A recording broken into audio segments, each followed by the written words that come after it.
Xiaomi sub brand Poco officially launch করেছে most demanding একটি smartphone Poco M5।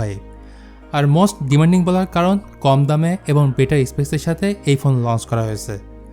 আর লুকসটা একবার দেখুন, প্রথম দেখাতেই প্রেমে পড়ে যাবেন। যাই হোক, পোকো M5 ফোনটি বাংলাদেশে কী প্রাইসে পাবেন, এর বেস্ট ফিচারগুলি কী এই সব কিছু নিয়ে আলোচনা করব এই ভিডিওতে। আই থিঙ্ক ভিডিওটি সবার জন্য অনেক হেল্পফুল হবে, তাই ভিডিওটি না টেনে শেষ পর্যন্ত দেখার অনুরোধ রইল। প্রথমে আসি এই ফোনের ডিসপ্লে সেকশন নিয়ে। এই ফোনটিতে 6.58 inch full HD plus IPS LCD panel পেয়ে যাবেন, যেটা 90 হার্জের একটি প্যানেল। ডিসপ্লে পরিবেশনের জন্য রয়েছে কর্নিং গোরিলা গ্লাস 3 এবং পিক্সেল ডেন্সিটি হচ্ছে 401। ওভারঅল লো বাজেটের ফোন হিসেবে বেশ ভালো একটি ডিসপ্লে পাবেন। আবার ক্যামেরা সেকশনে এই ফোনটির রিয়ার সাইডে রয়েছে ট্রিপল ক্যামেরা সেটআপ। প্রাইমারি ক্যামেরাটি হচ্ছে 50 মেগাপিক্সেল, এর সাথে সেকেন্ড ক্যামেরাটি 2 মেগাপিক্সেলের ম্যাক্রো লেন্স এবং থার্ড ক্যামেরাটি হচ্ছে 2 মেগাপিক্সেলের ডেপথ সেন্সর। এখানে রিয়ার ক্যামেরা দিয়ে 1080p 30fps ভিডিও রেকর্ডিং করতে পারবেন। আর এর ফ্রন্ট সেলফি ক্যামেরা হচ্ছে 5 মেগাপিক্সেল। তো এর ক্যামেরা খুব ভালো বলবো না, আবার খারাপও বলবো না।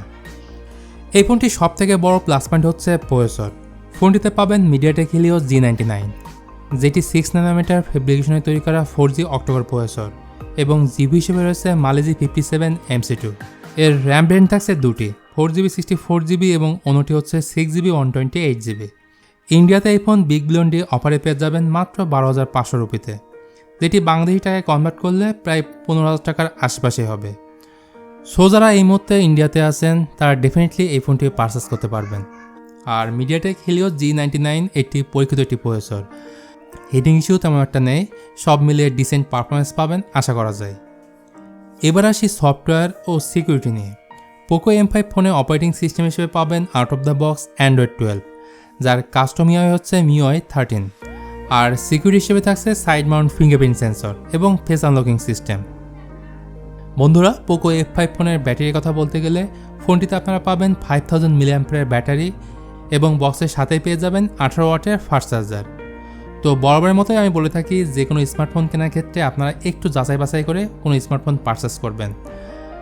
আর আনঅফিশিয়ালি ফোন যেহেতু বাংলাদেশে অ্যালাও, তাই পারলে পার্শ্ববর্তী দেশ ভারত বা আদার কান্ট্রি থেকে কিনলে অনেক কমে পাবেন। তো আর কথা বাড়াচ্ছি না, দেখা হবে নেক্সট কোনো ভিডিওতে। আশা করি এই ভিডিওটি একটু হলেও ভালো লেগেছে। ভালো লাগলে অবশ্যই লাইক দিবেন, আর ভালো না লাগলে ডিসলাইক দিতে ভুলবেন না।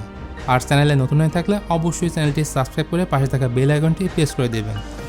তো সবাই ভালো থাকবেন, আল্লাহ হাফেজ।